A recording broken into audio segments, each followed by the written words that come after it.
बिस्मिल्लाहिर्रहमानिर्रहीम 8611 unit 9 communities of practice and knowledge. तो सबसे पहले हम इसमें कम्युनिटी की डेफिनेशन पढ़ते हैं।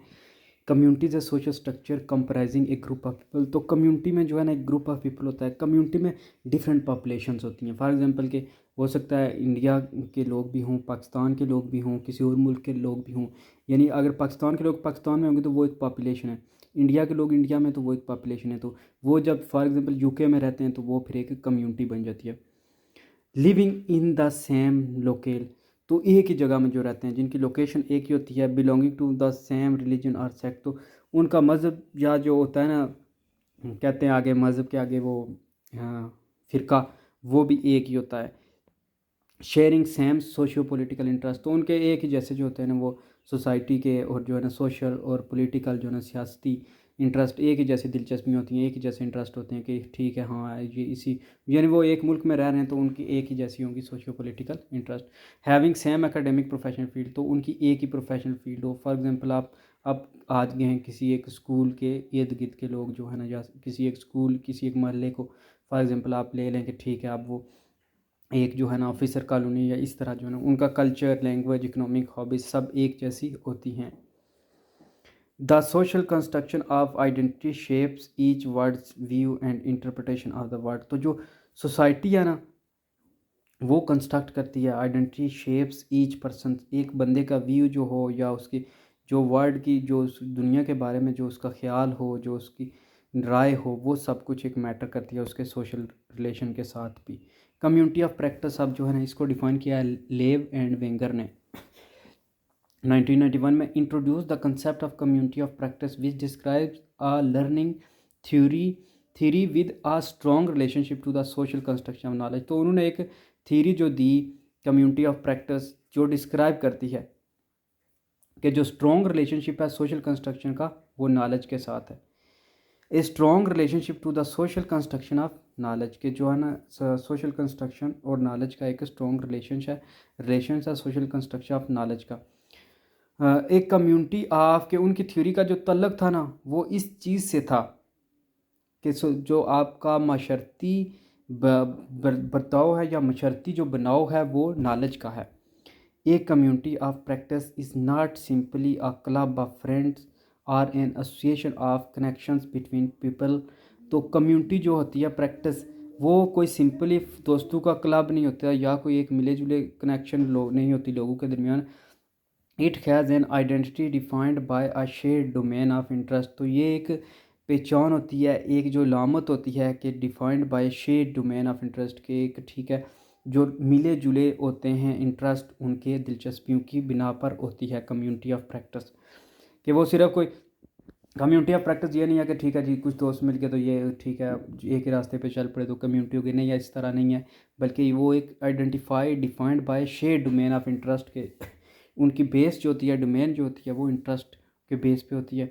इन pursuing their interest in their domain members engage in joint activities and discussions help each other and share information, तो इस इंटरेस्ट को हासिल करने के लिए, इस इंटरेस्ट को परसू करने के लिए अपने डोमेन के साथ वो members engage in joint activity and discussion, तो वो मिलजुल के काम करते हैं, जॉइंट एक्टिविटीज़ करते हैं और एक दूसरे से बातचीत करते हैं, एक दूसरे की मदद करते हैं और इन्फॉर्मेशन शेयर करते हैं। नेक्स्ट है कि जो कम्युनिटी ऑफ प्रैक्टिस है वो एक कम्युनिटी ऑफ इंटरेस्ट नहीं होती, not merely a community of interest. People who like certain kinds of movies for instance, जैसे कि कुछ लोग जो हैं वो एक जैसी अगर फिल्में पसंद करते हैं काइंड ऑफ मूवीज़, तो वो समझ लें कि एक कम्युनिटी ऑफ प्रैक्टिस नहीं हो सकते। Member of a community of practice are practitioners, वो प्रैक्टिस करने वाले होते हैं, वो मश्क करने वाले, वो काम करने वाले होते हैं, वो जो है ना एक उसमें चीज़ में अपना जो है वो योगदान अपना देने वाले होते हैं, हिस्सा डालने वाले होते हैं। They develop a shared repertory of resource, तो वो रिसोर्स की रिपोर्ट रखते हैं, experiences, stories, tools, ways of addressing recurring problems in short a shared practice, तो वो इस प्रैक्टिस में ये सब कुछ करते हैं, एक्सपीरियंस शेयर करते हैं, स्टोरीज़, टूल्स जो चीज़ें होती हैं, veg of addressing recurring problems को जो है ना सॉल्व करते हैं, उनको रिकर करते हैं। अब forms of knowledge in community of practice में क्या है, एक तो चीज़ होगी एक्चुअल और एक होगी परसीव्ड, कि एक्चुअल क्या है और परसीव्ड आपने कितना किया है, ठीक है। एक्चुअल यानी जो हकीकी, और परसीव आपका जो परसेप्शन कितना था। सबसे पहले कंटेंट ऑफ नॉलेज, फिर प्रैक्टिकल नॉलेज, फिर जो है ना प्रोफेशनल नॉलेज आपके पास कितना है। अब इसमें दो चीज़ें होती हैं, एक्चुअल में और परसीव्ड एक दूसरे के इर्द आमने सामने, और क्रिटिकल और रिफ्लेक्टिव। तो क्रिटिकल में होता है कि दूसरों के काम को आप क्रिटिक करो, आप उनसे सीखो, और रिफ्लेक्टिव में आप खुद का काम अपनी रिफ्लेक्शन देते हो, अपने काम को जो है ना वो चेंज करते हो, खुद को डे बाय डे जो है ना अपने चीज़ काम से सीखते हो कि हाँ एक्सपीरियंस करते हो, और फिर अब परसीव नॉलेज कौन सा होता है। Then information passes through over knowledge filter, one of three things happen. तो जब इंफॉर्मेशन हमसे गुजरती है हमारे नॉलेज से, तो हम ओवर नॉलेज फिल्टर, हम उसको फिल्टर करते हैं। तीन चीज़ें होती हैं, we decide that the information is not meaningful to us and the perception stops there. सबसे पहले हमें ये होता है कि ये इन्फॉर्मेशन हमारे काम की नहीं है, तो हम उसके बारे में मज़ीद सोचना छोड़ देते हैं, परसेप्ट करना छोड़ देते हैं। We do not immediately recognize the information but believe it may be meaningful to us, so we, तो दूसरे have some incentives to gain more information। तो दूसरे में ये है कि हम फ़ौरन डिसाइड नहीं कर लेते कि ये इन्फॉर्मेशन हमारे लिए काम की है या नहीं, बल्कि हम सोचते हैं कि ये मीनिंगफुल है और उस इन्फॉर्मेशन को मज़ीद उसमें गेन करते हैं, ताकि हो सकता है हमें कुछ मिल जाए इसमें फ़ायदा।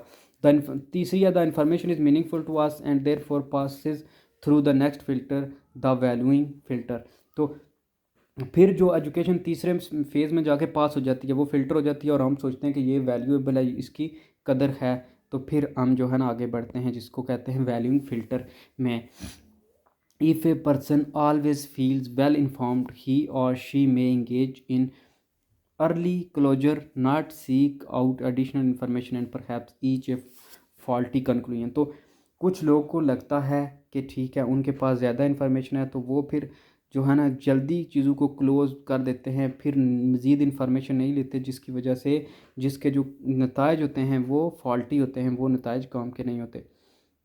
अब क्रिटिकल एंड रिफ्लेक्टिव नॉलेज कौन सा होता है। Critical knowledge answer how and why the knowledge exist in the current form and what is yet missing और नॉट इंक्लूडेड। तो हम नॉलेज देखते हैं इसमें कि क्या जो नॉलेज है ये कैसे और किस तरह हम तक पहुंचा है, और हम फिर देखते हैं कि इसमें से क्या मिस है और क्या होना चाहिए, ठीक है, क्या जो है ना वो शामिल नहीं है। तो क्योंकि हम एक नॉलेज की हिस्ट्री देखते हैं कि ठीक है ये चीज़ें इस तरह हुई, इस तरह हुई, लेकिन हम फिर मैं उसमें कहते हैं जोड़ते तोड़ते हैं, तो हम कहते हैं इसमें से ये चीज़ मिस है, ये क्यों नहीं शामिल की गई। Reflective knowledge has an important role in high level knowledge which requires justifiably taking one source to be reliable. Reflective knowledge turns out to be a Meta competence. तो रिफ्लेक्टिव नॉलेज जो होता है ना वो इम्पॉर्टेंट लेवल और जो है ना हाई लेवल नॉलेज जिसके लिए रिक्वायर होता है। Justifiably taking one's sources to be reliable. तो इसमें देखा ये जाता है justifiably taking one's sources to be reliable के जो सोर्स हैं आपके वो काबिल एतमाद हैं कि नहीं, रिलायबल हैं कि नहीं। रिफ्लेक्टिव नॉलेज जो है ना वो मेटा कॉम्पिटेंस यानी एक हाई लेवल की कॉम्पिटेंस में इंटर हो जाता है। That is a faculty or disposition to aptly evaluate the circumstances. तो एक फैकल्टी जो होती है वो, या जो लोग करते होते हैं, जायज़ा लेने वाले होते हैं, वो इवालवेट करते हैं, सर्कमस्टांसेस को जायज़ा लेते हैं, उन जो हालात हैं उनका। If one is to have reflective knowledge, अगर किसी एक के पास रिफ्लेक्टिव नॉलेज हो, वन मस्ट हैव, उस वो बंदा करता है an understanding of its place in a wider whole that includes one's beliefs and knowledge of it and how these come about. तो अगर एक बंदे के पास रिफ्लेक्टिव नॉलेज हो तो वो अंडरस्टैंड करता है कि उसकी जो होल एज जो है ना वो जगह क्या है, that includes one's beliefs and knowledge of it and how this comes about, के कैसे उसके वो उसके पास जो नॉलेज है वो कैसे जो है ना उसको आया है, उसके पास आया है। How the community of practice help. तो कम्युनिटी ऑफ प्रैक्टिस हेल्प कैसे करती है। सबसे पहले यू है, फिर आप हैं यानी आपसे फिर जूनियर जो कोलीग्स हैं, ठीक है, आप उन्हें देखते हैं, आपसे छोटी क्लासों वाले फॉर एग्जांपल आप जो है ना अगर सीनियर टीचर हैं। फिर ग्लोबल एक्सपर्ट, आप दुनिया में एक्सपर्ट्स को देखते हैं। फिर लोकल एक्सपर्ट्स को देखते हैं कि ठीक है जो ये आपके इर्द गिर्द इलाके में जो एक्सपर्ट हैं उस एजुकेशन के फील्ड में फॉर एग्जांपल। फिर आप सीनियर कोलीग्स देखते हैं जो आपसे आगे हैं, जो आपसे सीनियर हैं, जो FSC लेवल तक हैं, तो फिर आपको समझ आती है। कम्युनिटी ऑफ नॉलेज में अब क्या है, the community of knowledge is a group of people who gather online and engage in the acquisition learning a language without being taught, and exchange of knowledge around a particular topic, either with explicit goals of building new knowledge or less formally through shared interest and practice। तो जो community of knowledge होती है उसमें जो लोगों का group होता है जो ऑनलाइन एंगेज होते हैं कि एक अक्विजिशन की जाए कि नॉलेज इकट्ठा किया जाए एक दूसरे के साथ शेयर किया जाए किसी टॉपिक पे। तो वो फिर जो है ना एक उनके गोल क्या होते हैं कि वो एक न्यू नॉलेज सीखें, बिल्डिंग न्यू नॉलेज के न्यू नॉलेज उनके अंदर आए, या फिर जो है ना वो अपने इंटरेस्ट और प्रैक्टिस को शेयर कर सकें। कि कम्युनिटी ऑफ प्रैक्टिस में ये चीज़ होती है कम्युनिटी ऑफ नॉलेज में, कि लोग एक कम्युनिटी में नॉलेज शेयर करते हैं। ठीक है, फॉर एग्जांपल टीचर सारे जो है ना वो अमेरिका के टीचर, इंडिया के टीचर, पाकिस्तान के टीचर एक ही ऑनलाइन बैठे हुए प्लेटफॉर्म पे, वो एक दूसरे को नॉलेज शेयर कर रहे हैं। तो उनका मेन मकसद यही है कि वो नॉलेज शेयर करें, अपने इंटरेस्ट शेयर करें। In the current century we can easily go beyond the geographical limits. तो अभी जो सदी है इस सदी में हमारे लिए आप इंटरनेट के थ्रू या ऑनलाइन हम जो है ना जियोग्राफिकल लिमिट्स को लोग क्रॉस कर जाते हैं, उनसे आगे पीछे यानी ऑनलाइन कनेक्ट हो जाते हैं, राब्ते हो जाते हैं। Most of these groups networks and share knowledge in conferences, seminars, webinars and social media networks and then continue to share knowledge and knowledge creation practice. तो अब लोग जो है ना वो नेटवर्क, ग्रुप नेटवर्क जो है ना वो नॉलेज शेयर करते हैं, कॉन्फ्रेंसेज होती हैं, सेमिनार्स होते हैं, वेबिनार्स होते हैं, सोशल मीडिया नेटवर्क्स होते हैं, यानी लोगों के जो है ना वो स्पेशल नॉलेज इल्म के रिलेटेड जो है ना महफ़िलें होती हैं, जलसे होते हैं, कॉन्फ्रेंसें होती हैं, मीटिंगें होती हैं। तो इस तरह जो है ना वो नॉलेज कंटिन्यू शेयर कर सकते हैं एक दूसरे के साथ। और प्रैक्टिस मोर डेफिनेशन में क्या, a group of individuals informally bond to one another through exposure to a common class of problem, common pursuit of solution, and thereby themselves embodying a store of knowledge। तो ये group of individual होता है जो informally एक दूसरे के साथ bond होता है, और कॉमन क्लास होती है कि for example teacher he for example कर लें, जिनका मकसद क्या होता है कि जो एक दूसरे के साथ वो प्रॉब्लम शेयर करते हैं, या फिर वो एक दूसरे के साथ जो है ना उसका सोल्यूशन शेयर करते हैं। तो वो एक साथ जो है ना एक नॉलेज स्टोर ऑफ नॉलेज लेके एक दूसरे के साथ कनेक्टेड होते हैं, और वो प्रॉब्लम या सोल्यूशन जो है ना एक दूसरे के साथ शेयर करके जो है वो नॉलेज शेयर करते हैं। वैगनर और McDermott and Snyder define it as group of people who share a concern, a set of problems, or a passion about a topic, and who deepen their knowledge and expertise in this area by interacting on an ongoing basis। तो ये लोगों का वो एक group होता है जो एक दूसरे के साथ कंसर्न शेयर करते हैं कि ठीक है जो है ना ये हमारी प्रॉब्लम्स हैं, या एक टॉपिक के रिलेटेड वो अपना पैशन शो करते हैं कि जो है ना कोई कितना जो है ना इस पर एक्सपर्ट है, किसी को कितना नॉलेज है, या इस एरिया में कोई कितना जो है ना वो अटैच है नॉलेज के इस एरिया में। तो वो फिर हेल्प करता है। Principle of building community of knowledge and practice. तो प्रिंसिपल क्या है बिहाइंड इसके, डिज़ाइन फॉर एवोल्यूशन। तो सबसे पहले ताकि जो है ना वो एक अर्थ का एवोल्यूशन आए, चीज़ें जो है ना वो डेवलप हों, ज़्यादा से ज़्यादा लोग आइडियाज़ शेयर करें। Community of knowledge and practice are dynamic in nature, dynamic है in nature, design should reflect adaptability. तो जो डिज़ाइन है उसका वो रिफ्लेक्ट करता है कि ये अडाप्टेबल है, अडाप्ट कर सकते हैं सारे। तो डिज़ाइन की जाती है सबसे पहले तो एवोल्यूशन के लिए, ताकि जो है ना वो एक जिद्दत आए, चीज़ें न्यू अपडेट हों। Open a dialogue between inside and outside perspectives. तो गुड कम्युनिटी जो डिज़ाइन होती है उसमें perspective of insider one that is familiar with the type of activities within. तो इनसाइडर वो होता है जो फेमिलियर होता है, जो जानता होता है कि जो एक्टिविटीज़ उसने कौन करनी है। और however the perspective of an outsider may helps members see the possibilities within their own mechanism or in adopting the other tools or procedure। तो जो लोग बाहर से आते हैं पर्सपेक्टिव देते हैं अपना आउटसाइडर, उनके मुताबिक जो है ना वो फिर ये होता है कि वो अपना मैकेनिज्म देते हैं, अपना तरीका बताते हैं, जिसके तरीके से आप जो है ना न्यू टूल्स या प्रोसीजर को अडॉप्ट कर सकते हो। Invite different level of participation. तो इसमें different level of in community there exist different level of participation, while those on the peripheral may not participate in the same ways as those in the core. The peripheral members will still gain insight and knowledge through this type of participation। all member regardless of participation level should be valued। तो different level के लोग जो है ना वो participate करते हैं इनमें, ताकि वो भी नॉलेज गेन से कर सकें, वो भी अपने आइडियाज़ शेयर कर सकें। उनके पार्टिसिपेशन के थ्रू जो है ना वो उनके पार्टिसिपेशन को वैल्यू दी जाती है, ताकि जो है ना वो लोग भी अपना कंट्रीब्यूशन दिखा सकें इसमें कम्युनिटी ऑफ नॉलेज में और कम्युनिटी ऑफ प्रैक्टिस में। Develop both public and private community spaces. तो स्पेसेस आजकल जो है ना ट्विटर पे भी स्पेसेस आई हुई है कि जिसमें लोग जो है ना इकट्ठे हो जाते हैं, वो फिर अपने जो है ना वो आइडियाज़ शेयर करते हैं। Members of community interact with each other in both public and private functions. तो वो पब्लिकली भी जो है ना एक दूसरे के साथ इंटरेक्ट कर सकते हैं और प्राइवेट फंक्शन में भी। दस the public and private dimension of a community inter related. तो दोनों इंटर रिलेटेड है कि ठीक है, अगर आप एक पर्सनली भी आप किसी पर्सन को अफेक्ट करते हो या उस पर कोई इन्फ्लुएंस करते हो, तो वो भी जब वो कम्युनिटी में तो एक्ट करेगा ही ना, तो उसके एक्ट करने से जो है ना वो भी कम्युनिटी के लिए इंटर रिलेटेड है, कम्युनिटी के साथ एक रिलेशन है उसका भी।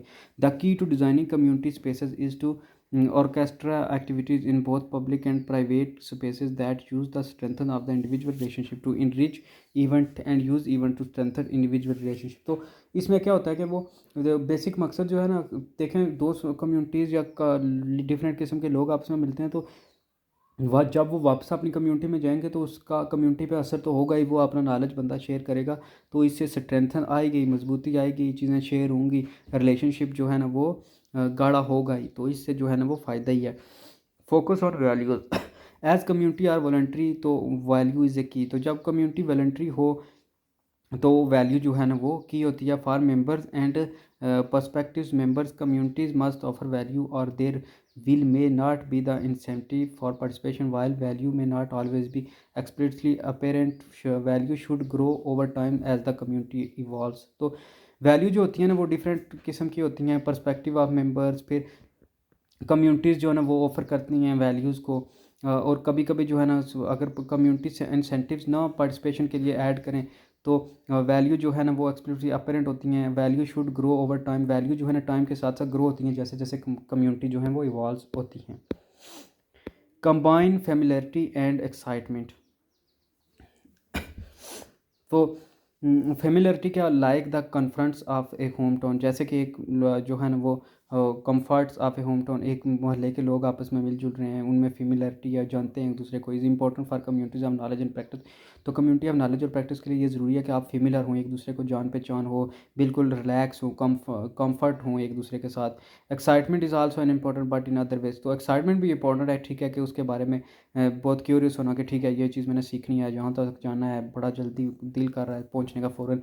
एज़ कम्युनिटीज़ मैच्योर, जैसे जैसे कम्युनिटी मैच्योर हो रही हैं, उनमें फेमिलर वेज ऑफ मीटिंग है कंडक्ट, तो वो फेमिलर होते जाते हैं एक दूसरे के, उनमें चैलेंज को, फिर जो है ना स्पॉन्टेनिटी, फिर इस तरह जो चीज़ें होती हैं ना एक दूसरे के साथ बिल्कुल कंफर्ट हो जाते हैं। तो ये चीज़ें जो है ना कॉन्फिडेंट पैदा करती हैं एक दूसरे के अंदर, और कंबाइन जो है ना वो एक्साइटमेंट और फेमिलियरिटीज़ आ जाती हैं, लोग फिर मिलजुल के काम करना शुरू कर देते हैं। Creating a rhythm for the community, community में एक rhythm, like individual lives having a lives having a rhythm, जैसे कि एक अब आम बंदे की ज़िंदगी में जो होता है ना वो रिदम होता है, वाइब्रेंट होती है। Community also have a rhythm. तो एक कम्युनिटी में भी जब एज अ होल इकट्ठे लोग होंगे तो उसमें भी एक कम्युनिटी होनी चाहिए। At the heart of a community is a web of enduring relationship among members. तो मेंबर के दरमियान जो है ना वो एक इंड्यूरिंग रिलेशनशिप होना चाहिए। But the tempo of their interaction is greatly influenced by the rhythm of a community events. तो जो उनका टेम्पो है, जो उनकी हदूद हैं इंट्रैक्शन की, वो इन्फ्लुएंस होनी चाहिए rhythm of a community event के साथ के। कम्युनिटी में जो इवेंट हो रहे हैं उनके साथ वो अटैच होने चाहिए, उस हिसाब से उनकी लाइफ में भी रिदम आना चाहिए। While oil all alive communities have a particular rhythm or tempo, it's important to find the right rhythm at each stage of a community's development। तो जैसा कि सारी जो है ना वो कम्युनिटीज़ हैं उनमें पर्टिकुलर रिदम या टेम्पो है, इसी तरह इंपॉर्टेंट है कि जो है ना हर एक स्टेज कम्युनिटी जो है ना वो जैसे जैसे डेवलप होती है उसमें रिदम हो, एक वो सीक्वेंस के साथ जो है ना वो चीज़ें अपग्रेड हो। अब स्टेजेस ऑफ कम्युनिटी डेवलपमेंट कौन कौन सी हैं, तो stages of building community of knowledge and practice are identified by Wenger and McDermott Snyder as follows. तो इन्होंने जो है ना तीनों ने ही काम किया इस पर ज़्यादातर। तो उनकी जो है ना उनने ये तीन स्टेजेस बताई हैं। सबसे पहले फॉर्मेशन, फॉर्मेशन में क्या है, potential and unity. Integration, formation, integration and transformation. तो फॉर्मेशन में सबसे पहले फॉर्म कैसे होती है, initial networks are discovered, common ground is formed and relationship are form. तो इसमें सबसे पहले समझ लें कि आप इंडिविजुअल ढूंढे, आपने एक नेटवर्क डिस्कवर किया कि ठीक है, और टीचिंग के रिलेटेड हमने एक नेटवर्क बनाना है। कॉमन ग्राउंड है हमारा क्या, नॉलेज इकट्ठा करना, टीचर को इकट्ठा करना, और फिर रिलेशनशिप बनाए एक दूसरे के साथ जो है ना वो राब्ते की। ये the initial call is usually centred around the generation of value. तो इनिशियल जो कॉल होती है या इन्फॉर्मेशन जो होती है वो बेसिकली एक सेंटर के रिलेटेड होती है कि आपने जो है ना हमने कौन सी वैल्यू पे काम कर रहे हैं, हमारा सेंटर क्या है, हमने टीचर को इकट्ठा किया हो तो हमने इस मसाइल का कुछ मसाइल का हल करना है, या हमारी यूनिटी का मकसद क्या है और हम क्यों यूनिट हुए हैं। इंटीग्रेशन यानी मैच्योरिंग एंड स्टूवर्डशिप। तो अब क्या करना है, at this stage there is a focus upon particular topics and the admission of new members. तो इस स्टेज पे जो है ना वो फोकस करते हैं कोई ख़ास टॉपिक पे, and the admission of a new members, और जो है ना कुछ न्यू मेंबर्स का एडमिशन करते हैं दूसरे स्टेज पे, इंटीग्रेशन पे। Tools and methods are develop that are unique to the community. तो ऐसे टूल्स और मेथड डेवलप किए जाते हैं जिनसे कम्युनिटी को फ़ायदा हो, जिनसे होल कम्युनिटी फ़ायदा उठाए, जिनसे सिर्फ एक इंडिविजुअल के बारे में नहीं पूरी कम्युनिटी के बारे में सोचा जाता है कि कुछ ऐसी चीज़ें ऐसे वेज हों कि जिस तरह जो है ना टॉप टू बॉटम यानी एक कम्युनिटी पूरी में जो है ना वो चीज़ें सर्कुलेट करें। New ideas are continuously welcomed as the community wall. तो जैसे जैसे कम्युनिटी वाल होती जाती है, न्यू आइडियाज़ आते जाते हैं, लोग न्यू आइडियाज़ शेयर करते हैं, तो उनके आइडियाज़ को वैल्यू दी जाती है और उन आइडियाज़ को वेलकम किया जाता है, मोटिवेट किया जाता है, लोग को इनकरेज किया जाता है कि अपने अपने व्यूज़ दें, आइडियाज़ दें, ओपिनियन दें। ट्रांसफॉर्मेशन शेप्स यानी आप जो है ना आप क्रिएट हो रही हैं। तो at this stage the community may fade away are officially close. तो इस पे जो होता है ना वो कम्युनिटी या तो ख़त्म हो जाती है या बंद कर दी जाती है। This may also mean that the community has become redundant, redundant, or that this stage brings about the bringing of a new community. या इसमें ये होता है कि जो है ना कम्युनिटी रेडुएंट होगी है, या फिर जो है ना आप एक नई कम्युनिटी लाई जाएगी या एक नई कम्युनिटी की शुरुआत की जाएगी। Other possibilities include merging with other communities or become institutionalized as a formal unit. तो या फिर ये होगा कि ठीक है किसी कम्युनिटी के साथ मिक्सअप कर लिया जाएगा या फिर एक नया अदारा जो है वो बनाया जाएगा। अब शेयरिंग ऑफ नॉलेज क्या है, सबसे पहले insets during summer term many institution arrange teachers in sets for sharing the practical knowledge. तो समर टर्म वो कहता है कि उसमें अदारे बहुत से ऐसे टीचर जो है ना उनको इकट्ठा करते हैं ताकि वो जो है ना इन सेट्स कर ताकि वो शेयर कर सकें प्रैक्टिकल नॉलेज को। फिर कॉन्फ्रेंसेस होती हैं, कॉन्फ्रेंसेस में क्या होता है प्लेटफार्म पर फॉर्म जो है ना मुहैया किया जाता है, प्रोवाइड किया जाता है ताकि अपने रिसर्च बेस्ड जो फाइंडिंग्स हैं, जो कोई न्यू चीज़ ढूंढी है वो जो है ना वो नॉलेज शेयर किया जाए। सेमिनार्स होते हैं, वो भी जो है ना एक प्लेटफार्म प्रोवाइड किया जाता है ताकि आप जो है ना एनालिटिकल पेपर या ऐसे का आपने डिस्कस कर सकें। आपने कोई चीज़ ढूंढी है, आपने कोई काम किया, आपने कोई ऐसे लिखा है, कोई पेपर लिखा है। Online blogs free writing and reflections to share online. तो आप ऑनलाइन ब्लॉग्स में जो है ना वो अपना नॉलेज शेयर करते हो और आप राइटिंग्स वगैरह लिख के शेयर करते हो। वेबिनार्स में क्या होता है, short video message and reviews. तो वेबिनार में जो है ना बहुत शॉर्ट मैसेज या रिव्यूज़ बताए जाते हैं, ठीक है, दिखाए जाते हैं। पब्लिकेशन मैगजीन जर्नल बुक्स वगैरह जो है ना वो जो किताबें वगैरह पब्लिश की जाती हैं। That's all, thank you, all the best, subscribe the channel.